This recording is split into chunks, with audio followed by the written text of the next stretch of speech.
Pro Ball Spa. You want good words? Data languager. Talk real sports with a real man. Come after me! I'm a man! I'm 40! And now, here's the be-all, end-all, know-it-all of high school, college, and pro sports. Aaron Skinny Count with the Skinny on Sports. We're talking about practice, man. I'm the MVP. Good Rother Brothers Monday out there, Western Oklahoma. Welcome to the Skinny on Sports, right here on 98.1 FM, the Sports Animal. We're glad to have you along for the next hour. Go over the weekend. See what Jared did. Recap the Quail Forever Golf Tournament over in Sayre. Fun day. There was an albatross yesterday. Where? On number 18 at Elk City Golf and Country Club. Why it happened to be in the group? Was it from a young guy? Or? It was. Ooh. Talk about albatross. Does anybody have any? So I won't be here Friday or Monday. This coming Friday and the following Monday. We're going to go out to a place I haven't been in decades for a few days. Cool. Ruidoso, New Mexico. Oh, yeah, that's a great place. Highs in the low 80s. Oh. But I think I will speak for everybody when I say, you jerk. Yeah. Yeah, like 81. So, for those that do frequent there, I've been watching looking up all kinds of stuff like on the internet for restaurants and things to do. Yeah. I mean, I know we're going to play golf one day. Say, is there a little golf involved? We're going to play golf one day. Good. Sure, Kara will be treated to the spa that day or something. But you know who Kent Rollins is? No. The cowboy cook. Have you seen him on any cooking shows? So the name didn't ring a little bell, but yeah. So he's got about a 15 or 20 minute video that I watched yesterday, where we kind of went to different places out there. You know, I mean, you can look at all the TripAdvisors and the Yelps and all that, but I'd rather have, like first-hand experience. Of course. Because, like I said, it's been so long since I've been out there, I can't even remember. There's one place I remember going to that I liked, but anyhow, so if anybody's got any of those for me, that'd be great. NCAA, the college football, interesting kind of clarification, I guess you could say, that we got from the court in Colorado over the weekend. What does that mean for rosters? You know, that there's been that Cole Hudson thing with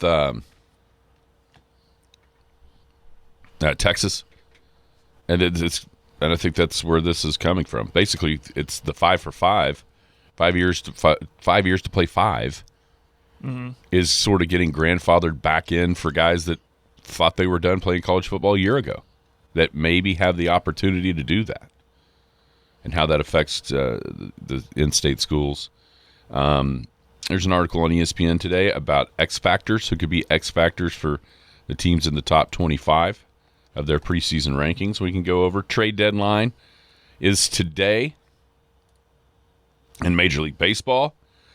The biggest prize is gone with Derek Skubal, and the Dodgers. Who's next? I know I saw one already today. Luis Arraez traded from the Giants to the Phillies. That's already happened today. The Cubs made a move yesterday with the guy that pitched in the World Series a year ago. So we can just kind of talk about the different possibilities. You know, a year ago this time, I think a lot of people locally had a huge interest in the trade deadline, because leading up to the deadline, the San Diego Padres were definite movers and shakers. And, of course, then that meant, what about cash? Hadn't really seen his name yet. Nope. I haven't seen his name. Not anything like last year. You know, last year you saw his name in all kinds of different articles, just speculations of who might be able to, who they might be moving. I think they just naturally go there. They go, okay, who's their top prospect that could entice other teams? And he's definitely one of their top prospects. Right. But I haven't seen that this year. Nope, I haven't either. It's been completely quiet on that front, which I know last year he was relieved to be able to stay where he was. He enjoyed where he was there at San Diego. So that hasn't really been a thing so far. And that may speak to more where the big club is at San Diego going into the deadline versus where they were last year. I know that the article on ESPN, they've updated their rankings of trade deadline moves, the top 100 candidates, and Mason Miller, their reliever there at San Diego, is number 1 after Skubal was moved. So lots of things to settle out, but most people, either casual or I think everybody. I don't know if there's like a sense of defeat or just a sense of inevitability. Did what happened this weekend with that trade of Skubal to the Dodgers, did it ensure we're not going to have baseball next year? I mean, there's so much. I think you saw my reaction as soon as it happened. There's so much stuff that goes along, not just with the Dodgers obviously getting better with one of the best arms in the Major League Baseball, but what it means for moving forward as well. So we can hit that stuff. 225-9698 is the phone or the text line. It is 225-9698. Give us a call, shoot us a text. We can talk about any of those things or whatever else might be on your mind. Feel free to chime right in at 225-9698. If you're going to be outside the listening area, a couple ways to stay in touch with the show. Log on to kadsam.com or download the app. Paragon app's got it all with radio, Penny News. Go pick up a free copy of this week's Penny News before a new one hits coming up on Wednesday. Big Elk and Paragon TV, we're in the right month for the season to start. Just a few weeks away from that starting there on Big Elk and Paragon TV. And, of course, Skinny on Sports podcast available anywhere podcasts drop. How are you today, Jared? Good. How are you doing? How was your weekend? Very, very fun. We had family in town. My nephew moved to Western Oklahoma, and so moving him in, and he's from up in Colorado, or was, so now he's an Okie. So had family in town, enjoyed a lot of family time. Yesterday, took a quick trip to the city to see a friend that's in the hospital, and he's doing well, had major surgery, and so me and a buddy met up. Newcastle Trey, we met up yesterday and had lunch and went and visited our fellow college buddy, visited with him for a while, came home, and my daughter said, "Dad, can you take me to go see Spider-Man?" I said, "You know what? Yeah, let's go do that." So it was just me and her, Katie. We loaded up, went to this movie theater, and it was sold out. Oh, no. Sold out. And I just saw her face, her little 12-year-old face just melt. Like, oh. I said, I tell you what, let's go in and see if we can buy tickets for tomorrow night. That way we're guaranteed we have tickets in hand. So we did that. So we're going to go hit up the movies tonight, me and her, to go see the new Spider-Man. That movie is big. You see all the money it made? Holy moly. No kidding. And if it's selling out in Elk City, you know it's selling out.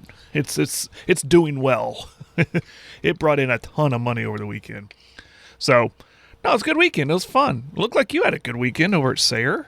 We did. It was a good time. I saw Alex's picture on Facebook. Yeah, we Friday went over. I was actually in your town Friday over at Canute. Could you hear our pool party? No. I hadn't had plans, I thought I probably could go down there, but I was, like I said, had family in town. But it looked like when I looked down the road, when I know something's happening at the gym, I could see the parking lot full from my house. Mm-hmm. It looked like there was a good showing. There was a good showing of was the meet the team for the volleyball team at Canute. New coach, players. It was a good time. Cool. They did a little 15, 20-minute practice, kind of a game, like a scrimmage type thing. And so it was a good time. And then, Saturday. Based on your volleyball knowledge, how'd they look? Just from my limited So starting, because Joey was a seventh. I think she might have been on the first junior high team as a seventh grader, and now here she is as a sophomore. There's no doubt that they have improved tremendously since the birth of that program. There's no doubt. When it comes, it's really kind of, I would think, nerve-wracking when you're starting a program from scratch, like Mr. Cook did those years ago, and then to see it start where it began to where it is now is pretty impressive. They had a great year last year, and it's on solid footing right now.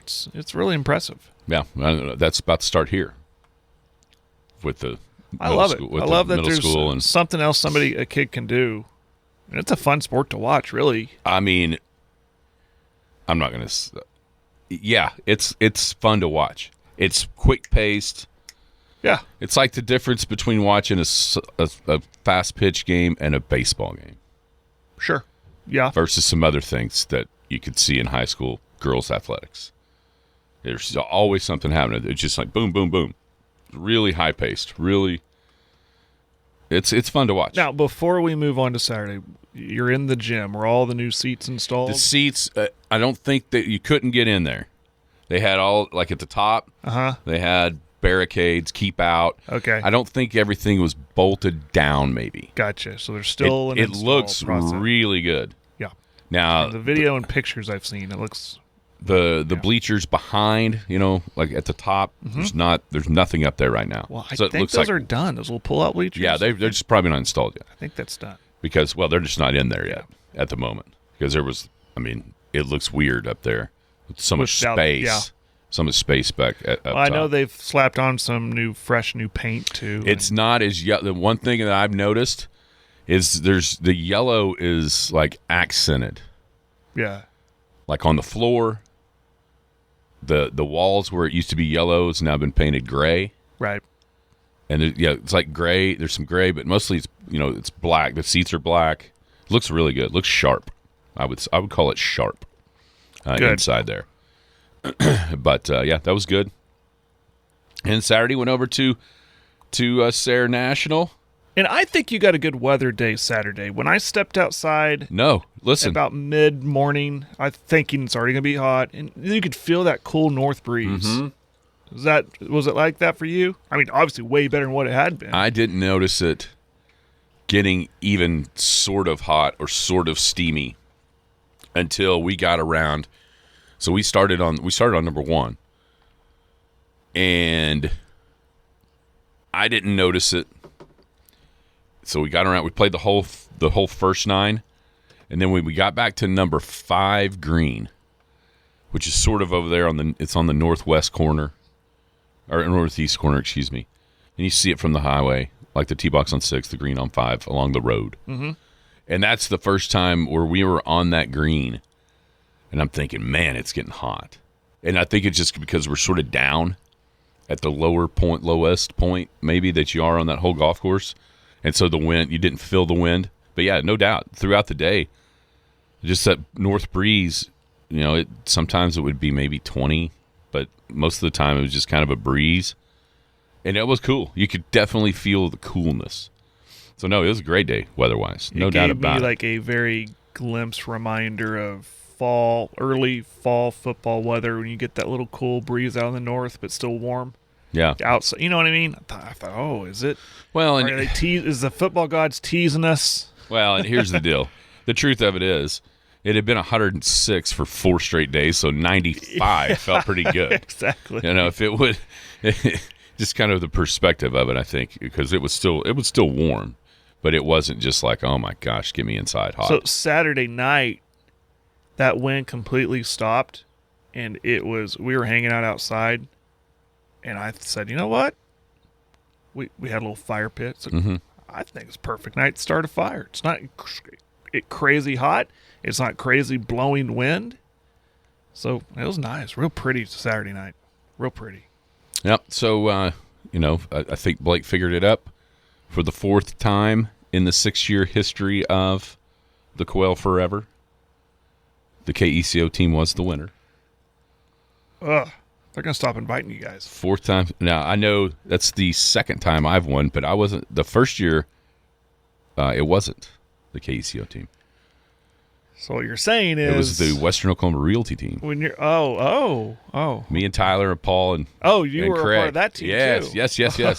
Yeah, we were the first ever winners. Me, Tyler, Craig, and Paul. They're going to stop inviting you. And then, I was part of one of the 2 losing KECO teams last year in a playoff. But no, they carried me. Now, Friday, are you going up north? What are you doing? Oh, you're going to you just told us you're going up to Rio Dosa. Okay. Yeah, I'm not. You're talking about the Bobby Joe? The Boiling Springs. Yeah, Yep. I am not. No, it was great. Jimmy does a great job. I think there was 22 teams this year, which it's just 9 holes, so that means there's 4 extra. You didn't even notice it.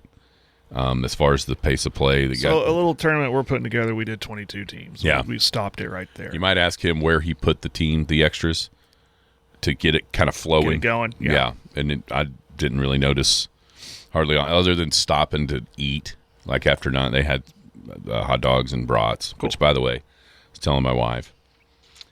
So I love brats. Well, who doesn't? Everybody else in my house. More for you. No, we just don't get them. We just don't have brats. And so when Jimmy told me that Friday, I was like, I was just looking forward to having a brat for lunch as anything else.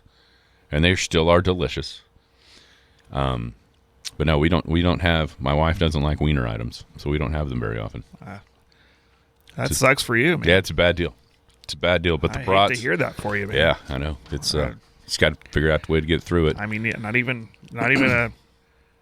nothing for your birthday. Nothing. No. Anniversary. No. She won't even let you have brats then. No. The only time I get, like the ones that you like, the not Jimmy Dean, like the Eckrich or whatever. Yeah. The ones that are like already fully cooked that you just pop in the microwave. I do that every now and then. But as far as like a Johnsonville, put it on the grill, cook a brat, I don't even know the last time. Dang it. That's happened. So Allie likes hot dogs because, 1, it's just a night she doesn't feel like doing a big meal. It's like, okay. And then 2, but it has to be like all beef, See, they had the, if you know which ones I'm talking about, if you've been to a golf tournament, either here or sometimes over there, it's the big, like, quarter or half pounders that are just delicious. Which I couldn't find for the 4th of July. Everyone took those. Everyone took them. They're sold out. See, I know that a lot of times it came through like the food guys, like the U.S. food guys. It's how the club was able to get, for different golf tournaments. But they had those and brats. It was like I was in hog heaven, which was nice because I was a better eater than I was a golfer, for sure. But no, it was a great time. Jimmy did put on a great show again. And so, you're going to have to hear about this twice this week. Okay. But so kind of scared. There was there was 2 different things going on. There was the golf tournament, and then there was a skins game, team skins game involved as well. Okay. Well, it just so happened that on my tee box with us, with the KECO team, was the Asher Oilfield team, which was Possum and his son, Jake, Paul Gunkel, and a last-minute fill-in was Scotty. Oh, no. Scotty G. So we get around there on number 2 the second time. And the pin is sort of middle right. And, if you played over there, that slope that comes off the right side of the green, you do not want to miss the green right because it's so fast and so hard to control it. Even if you're putting, it's hard to get it close. Okay. Both times we were right. But the second time and Scott hit the second shot a little bit long and right. And he hits what has to be considered, at best, a thin chip, at worst, just a straight-up blade. And it crashes into the pin, goes in the hole for an eagle, which is a skin winner. Only 2 skins out. Every team but 2 got in the skins game for $100 a piece. You do the math, it's $2,000 in the skins pot. Scotty G's bladed chip into the pin that went in was a skin, and so you're going to have to hear about that on Friday. I might as well just get the cat out of the bag. I told him I would give him his props, as much props you can get for blading one in on total accident, but it happened, and it was perfect time to do it. We've all done something like that, but not for money. No. That's wild. Yep. So all the people. And I think, if I remember right, they shot one too good. Like for the flighting. Oh, okay. So we all blamed Scott's bladed chip in for putting them in the wrong flight. But no, it was a good time. We had a really, really good time. Good group. Good day, like you said, weather-wise. It was a lot of fun. Then yesterday, I'm just kind of hanging out. Oh, I went to the reunion Saturday night. Yeah? Yeah. Run into anybody? All kinds of people. While? Oh, yeah. All kinds of people.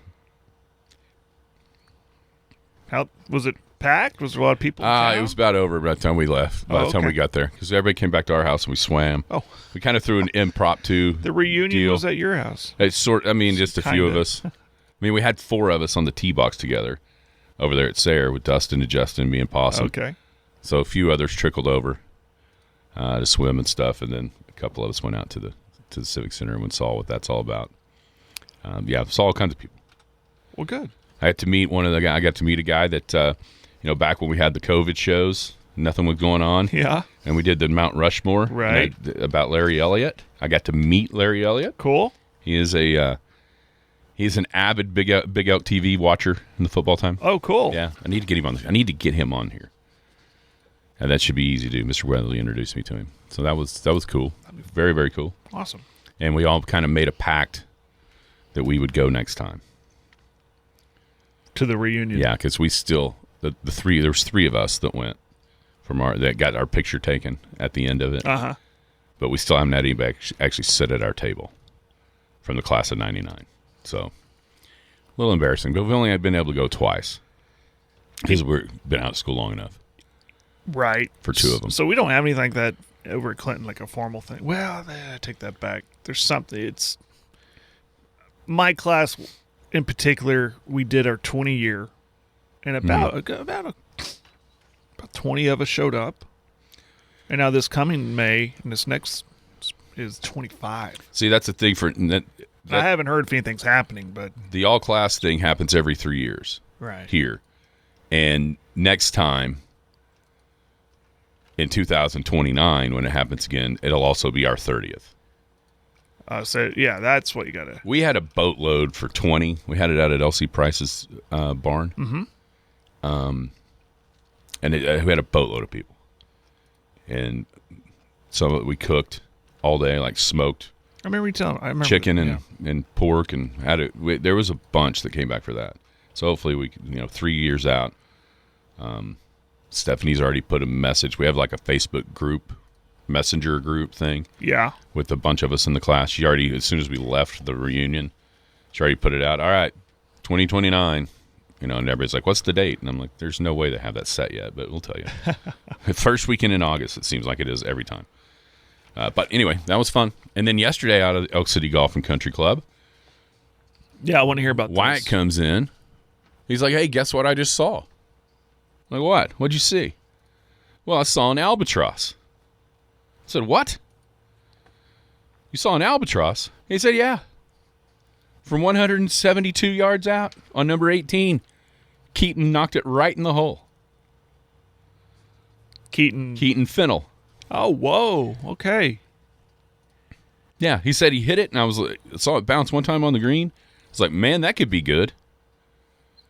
Guess so. Right in for a deuce on a par 5. Oh, that's cool. Yeah. That's cool. Doesn't happen very often. No, it does not. Have you ever had a hole-in-one or a deuce on a par 5? Me? Yeah. No. Well, what's wrong with you? Well, one, I very rarely golf, and when I do, I'm horrible.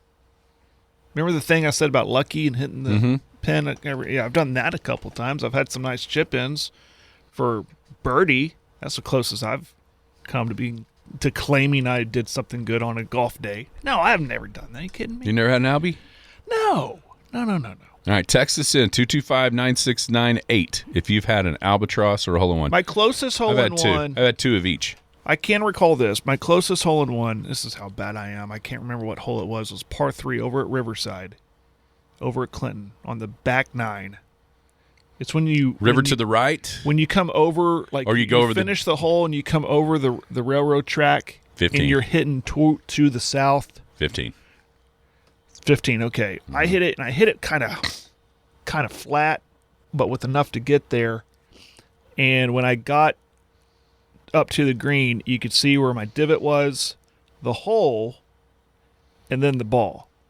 And my dad said that sucker had to hop over the hole or just missed it or just missed the pin or something. I don't know how. That was the closest. And of course, I 2-putted for par. And I should have put the first one in. But that's the closest I can recall ever having an ace. No, I'm not. I don't play enough to have cool stories like that. That's cool, though, man. That is really good. He's how old? 15. See, so it's just going to get better. Fun fact about Wyatt and Keaton. Okay. They were born on the same day. Oh, that's cool. Same day, same year? Yes. So they're Keaton's a little older. Keaton was just after midnight, and Wyatt was in the afternoon.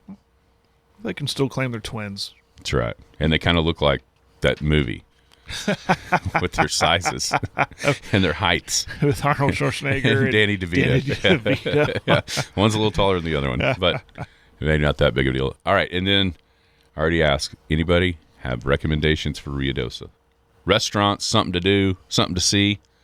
Doesn't matter. We're just going to be out there for a couple of days. Just go out and kind of the last little bit of relaxation before school starts. I know you guys are starting Friday, right? Yeah. Yeah, meet the teachers on Thursday. I had the list earlier. I think Eric starts on Wednesday. Let's see here. Merritt is on Friday. Canute's on Friday. Quorum Bible Academy is on Thursday. I had that list. Of course, Oaksley's next Wednesday. Yeah, and there's somebody Tuesday. And then Sayre's Thursday. Sayre's the day after. I was asking my niece. Oh, there you go. Golf it into the Mountain Gods.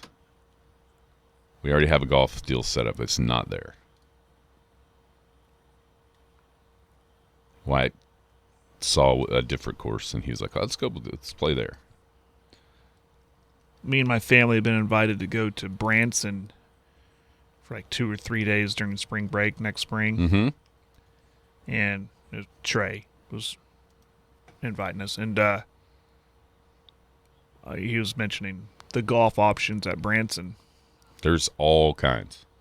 There's this high end down to putt-putt. You know, last time we went to Branson, Will and I were talking about it'd be cool to have like you could do like a running total, because there's 400 putt-putt courses in Branson too. They're everywhere. And like pick out like 2 or 3 putt-putt courses and 2 or 3 golf courses. You know what I'm saying? Like have a tournament I've heard Branson in golf and putt-putt. I've also heard like for some reason when you say putt-putt, Myrtle Beach has like over 200 putt-putt courses. I don't know what it is about putt-putt. But I've never been to Branson.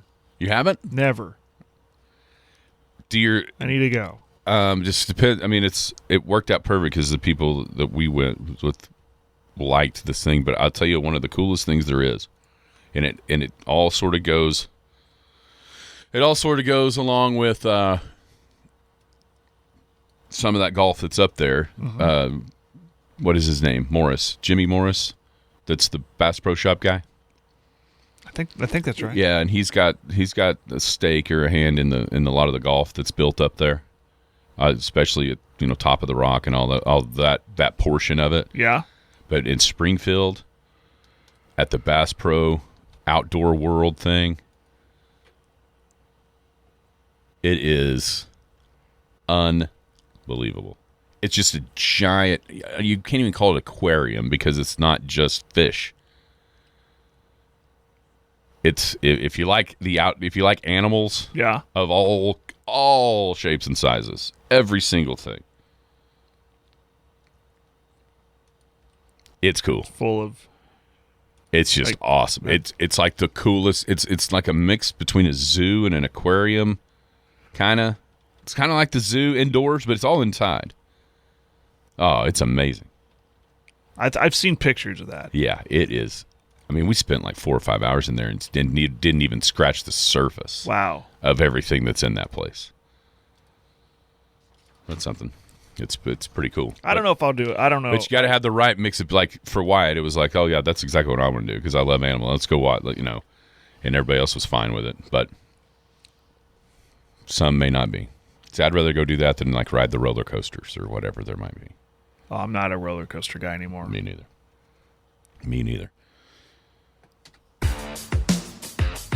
Good stuff. So, a busy weekend for both of us. Yeah, on the text line, the horse track, they're not running there this year. Really? It's up in Albuquerque. Yeah, something to do with maybe some floods that happened, or I just read about it because that was my first thought. Spend a Saturday at Ruidoso Downs because they're not running there this year.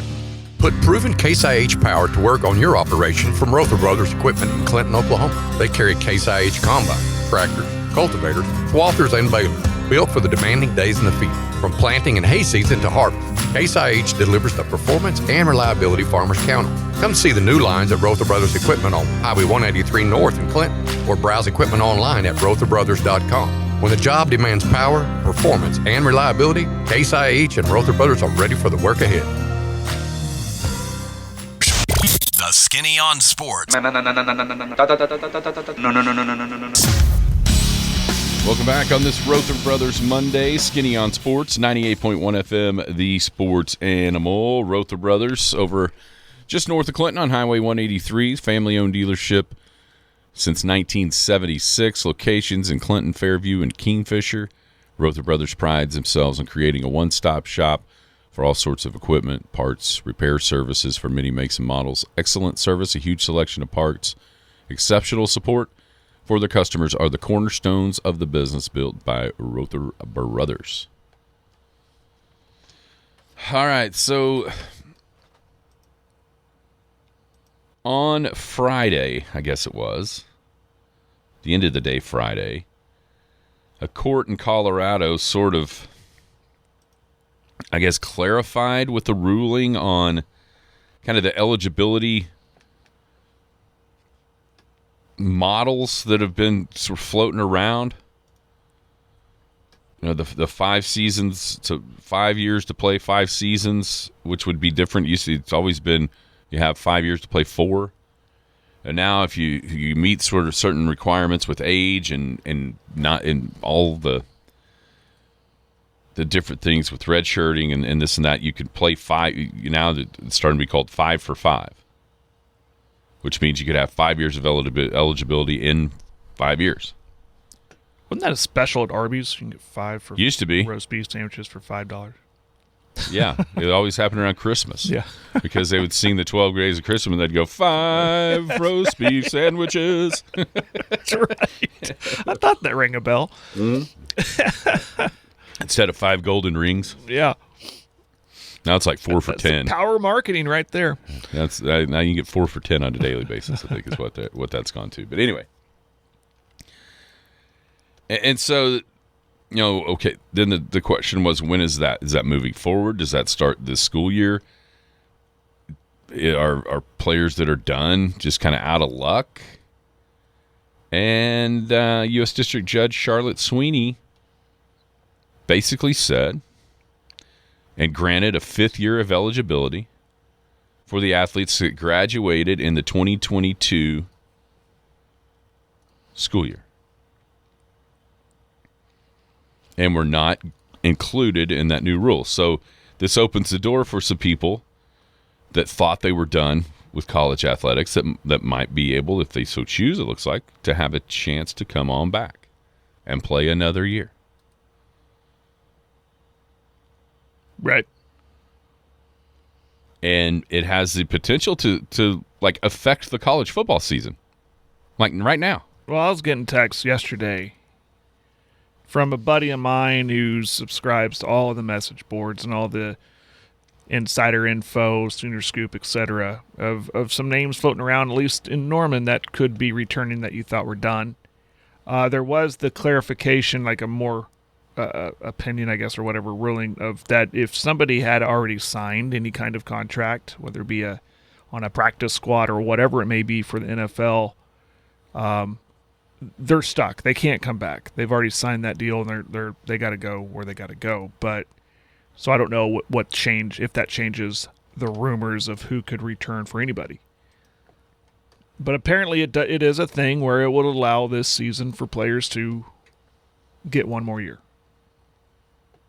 for your school. Yeah, because I think originally you saw some reporting of people that are listed on NFL or even Canadian Football League rosters that were maybe even they would prefer to go back, and it appears that's not, like you just said. There are not going to be exceptions for that. If you're on that roster, you're kind of stuck. Too late. That's right. I mean, the ones that I saw were Marvin Jones Jr., Dominic Williams. You know, I wonder how that, and almost essentially sort of a second portal for these guys, these certain guys that meet this pretty strict criteria to be able to come back for one more year. Mm-hmm. And it happens right here as camps are starting. I mean, both schools in the state start this week. They get going for fall camp. And yeah, there's no way for like I was thinking about it like at Oklahoma. If you got Marvin Jones Jr. coming back at defensive end. All right, how does Danny Okoye feel about that? Oh, yeah. Guys, you know, the younger guys that have been biding their time, waiting their turn to get out there and be the playmakers that they think they can be and people have thought they could be. And then, does that sour them?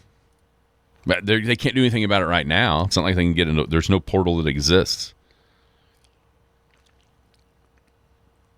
So I don't – Oh, yeah, it's a great question. This may be much ado about nothing just because of how few athletes this is really going – Once the ruling was out there and people started studying it and figuring out what it said and didn't say, you know, at first on Friday it's like, oh my gosh, this is going to throw things into a tailspin with all these different. And then you started realizing, those people can't come back that are being mentioned. So it may just, but who knows? You know, a guy here or a guy there for certain teams that maybe needed depth piece. Another depth piece, and it works out in the fall to where you get a guy back and somebody gets hurt, and man, are we glad that happened. Right. You could easily see that being the case. I've expanded further than football. I've seen speculation for players in basketball, even a couple of guys that were a big part of the national title at OU for baseball. Taki being one of those guys, and he could have another year if he wanted it. So we'll see. That's where I think it could be more realistic because there's more time there to figure that out. Right. Right now for football, it's like, whoa, you know, as a coach, like, man, I've already, you know, when I think of an end of a season, I think of the end of Friday Night Lights where he's taking down the magnets of the players and he's readjusting his depth chart immediately. That's like, you know, I think, man, you know, he's like, coach is like, I've already adjusted my depth chart. I have a good idea of what my starters are going to be. In that situation, you're talking about like, man, do I got to go tell a guy, yeah, I know you were next man up, but guess what? He's coming back. I think it is much ado about nothing. Yeah, I think when it first happened, there was a lot of names thrown out there, and then once you saw the professional part of this, to where that took away the possibility, that's when it sort of simmered down. Like, oh, all right, never mind. This is going to fit very few athletes. Yeah, a lot of people put ink to paper, looking to get a payday. Yeah, so like I said, there'll be some. I mean, you're going to hear about some. Not maybe at a smaller school, there might be some that benefit from this. Yeah, I just don't think it's going to be what people thought it was going to be at first. It's going to be hard to see at a large school where it changes everything. Does that make sense? Mm-hmm. Like, oh, well, this changes everything. Now he's back. It's kind of hard for me to see. All right, on the field, because it feels like any college athletic we talk about, you spend halftime on and halftime off the field with all the sweeping changes that could be happening or need to be happening and whatnot. On the field coming up, it's kind of list season, right? Talking season, list season. And ESPN normally just kind of uses their top 25. And they've got their top 25 X factors, like an X factor on each of the teams that are in the top 25. Gotcha. I just looking down through this list, like Miami, they've got Darian Mensah. I don't think he's the X factor. I think he's the factor. You know what I mean? Like, to me, this is guys that are like, okay, yeah, they could use some help here.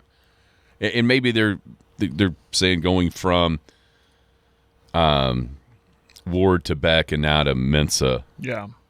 Using that as the reasoning. But when you say it like, there's been changes to some of the better teams, just down, like a lot of people think Texas is going to be really, really good. And I'm probably one of them. And they've got a brand new defense coordinator.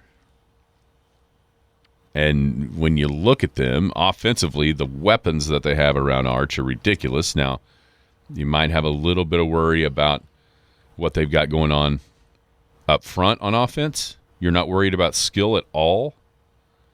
So then you start to poke around, right? What about Texas, defense and how they kind of adjust on the fly or during the offseason to Muschamp versus Kwiatkowski.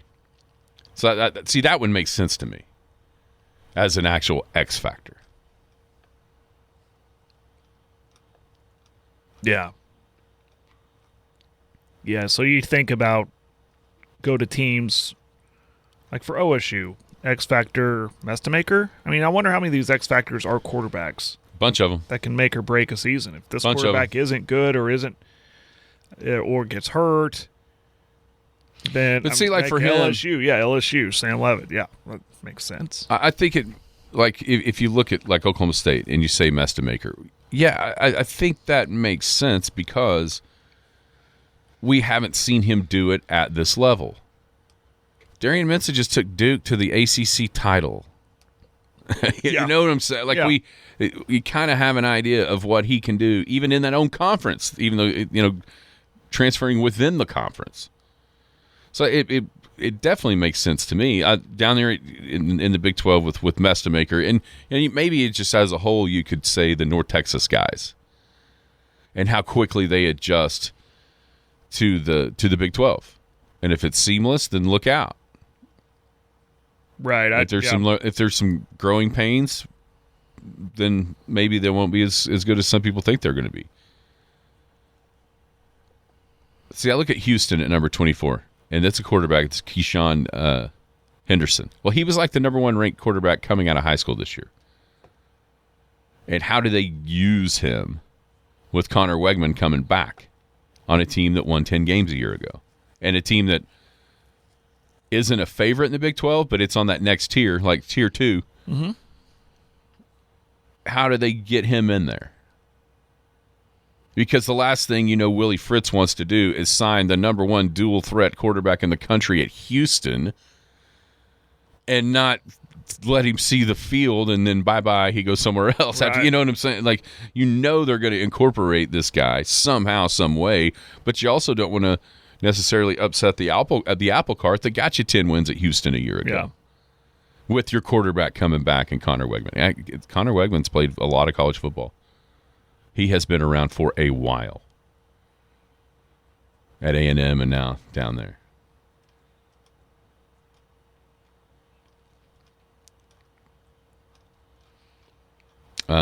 Some others in Oklahoma, it says Parker Livingstone. Okay. I think what that really is saying, the wide receiver room as a whole could be the X factor for OU's success. Yeah, and maybe if you want to turn it around to like the way you just put it there, and you look back and go, okay, what's a reason they were better than we thought? Oh, they had better weapons at wide receiver than we realized. That makes sense? Yeah. I mean, the wide receiver position won the game against Missouri and LSU. Although LSU's secondary might have won the game for OU's, for the OU in that game. But, yeah, but that is a big question going in this year is, I mean, you know about Satania. You know, I'll even throw in tight ends with that too. You know, are they better at tight end now? I mean, I don't know how in the hell that can't say offensive line. I agree, but maybe that's viewed as like a big time question and not like an. That goes back to my what do we call it? My wild prediction. Oh yeah, of running the football. It wasn't me saying the running backs are going to be. I think the running back room's going to be pretty good with who's there, but I think the offensive line, if they can run block better, this could be a really good team. Yeah, maybe you consider that the factor and not an X factor. Right. Like at Oklahoma State, Mestamaker being good is the starting factor of a turnaround. Just interesting. You know, another guy that played quarterback right here in school, in state, Bird Ficklin up at Utah. He's their X factor, even though Devin Dampier is back. He got in the game some last year and made it, especially with his legs, made an impact. And that was just as a true freshman. So do they incorporate him in even more, even though they got one of the most experienced guys there is? Here's one I don't know that people realized before last week. Do you know who the defense coordinator is for Lincoln Riley? It's Gary Patterson. Yeah, that sort of slipped underneath the radar over the summer. But yeah. Now, which Gary Patterson do we get?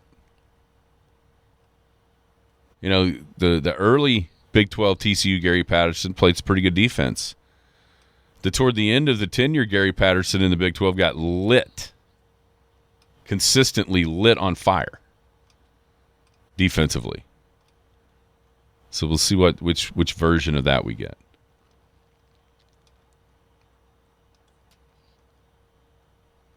Anyway, that's just sort of a look. Kind of sorry for Gary Patterson.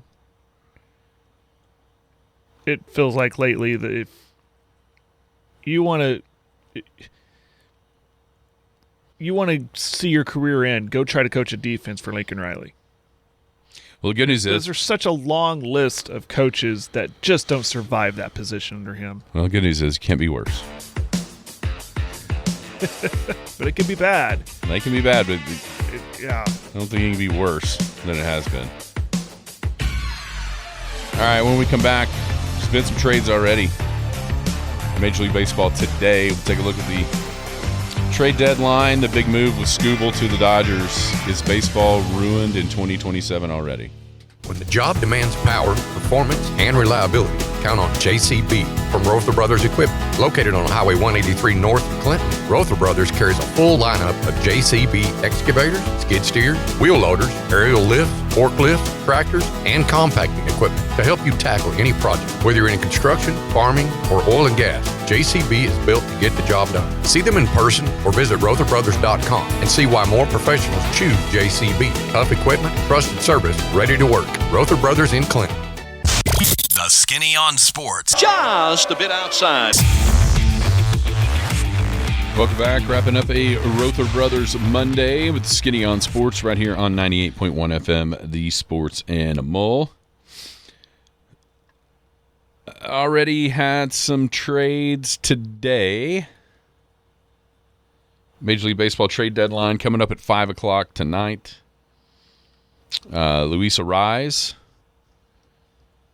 who signed with the Giants, is being traded from the Giants to the Phillies. You know, he's a guy that doesn't strike out. One of the very, very, very, very, very, very, very few MLB baseball players that doesn't strike out. His defense has been better. He's been a former batting champ. So he's traded to the Phillies from the Giants. The Jays, interesting about Blue Jays, they traded Guzman to the Cubs, like right-hander for right, and then they pick up Soriano from the Angels. So they just kind of flipped different guys. But the one that, quote-unquote, broke baseball was Tarek Skubal, heading to the Dodgers.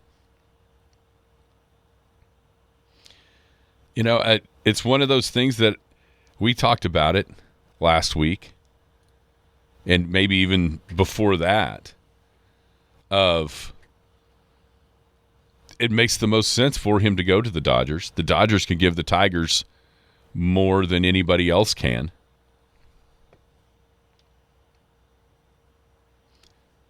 It's not the Dodgers' fault. You know, as soon as it happened, the Dodgers broke, we're done. And that might be true.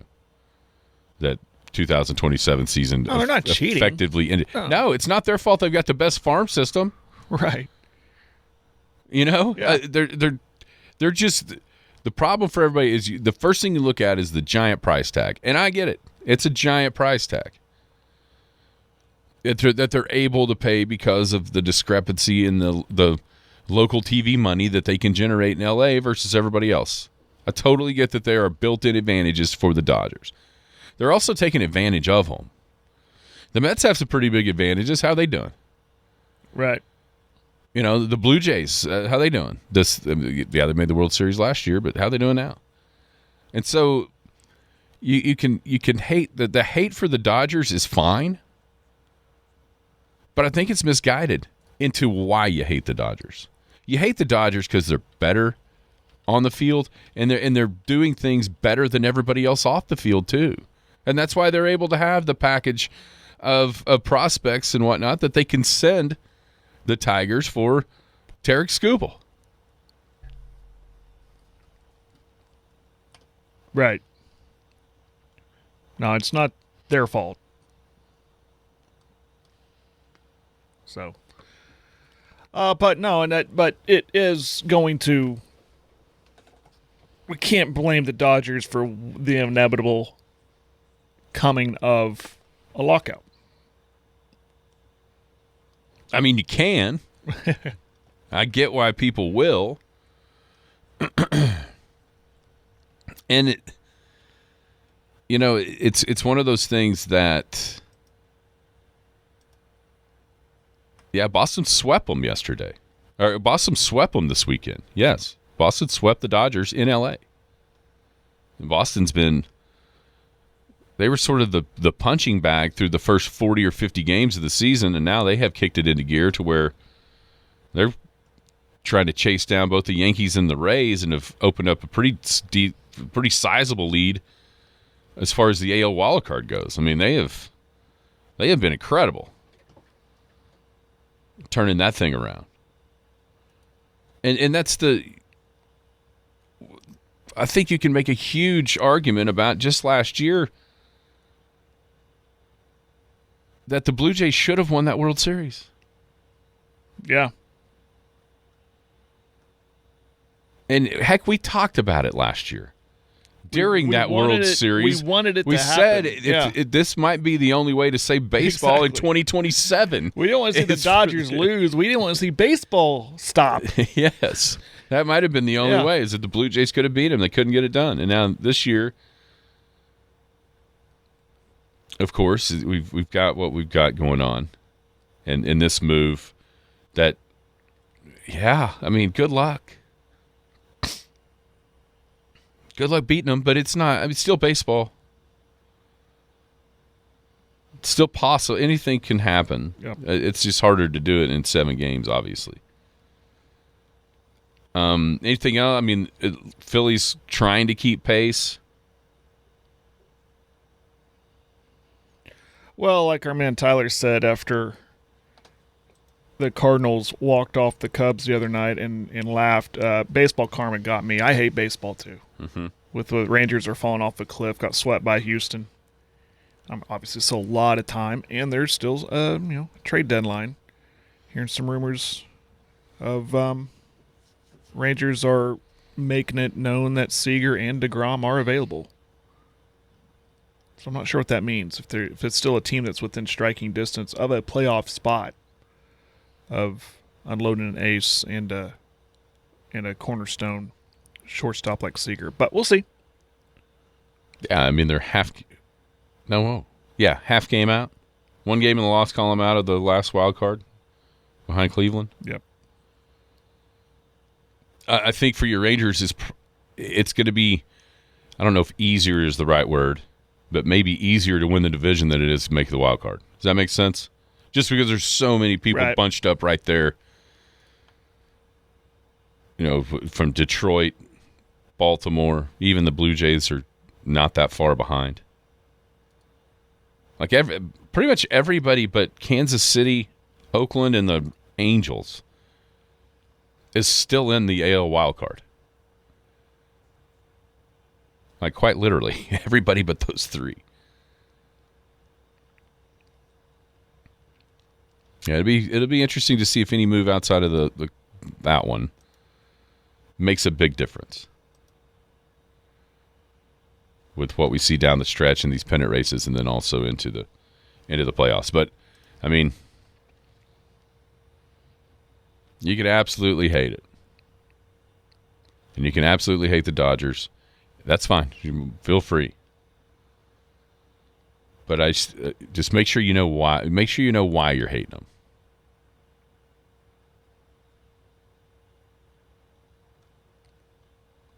Just make sure you know why you're hating them. It may not always be the same. What the narrative isn't always why you should. Right. And at the very least, everybody that is not a Dodgers fan can just root for whoever plays them. You know what I mean? Somebody beat them. Maybe. All right, everybody have a great Rother Brothers Monday. We'll be back tomorrow. Skinny on Sports, 98.1 FM, the Sports Animal. You've been listening to the Skinny on Sports podcast with Aaron Cow. Be sure to hit that subscribe button to get alerts of when the latest podcast is available. Thanks for listening.